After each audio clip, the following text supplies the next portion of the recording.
There are some alarm bells ringing amongst the campaign staff. What is going on? Yeah, Trump's in trouble. There's no. I mean, if I was on the Trump campaign, you have 4 months to do a complete new shakedown, and the problem is there's no coherent message about what President Trump will bring you in a second term. There's no coherent message on what President Trump has done the first term. I mean, besides talking about the First Step Act 55,000 times that no one cares about. Talking about what black unemployment rate used to be, no one cares about.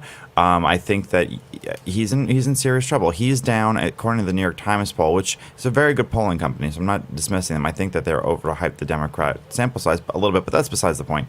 But their numbers, he's down 15 points with college-educated white Americans and 10% with non-college-educated white Americans. You know who he's not down with in this entire coronavirus pandemic, racial epidemic? He's up with black and Hispanic voters. Because they don't care about any of this. They don't care about any of this at all.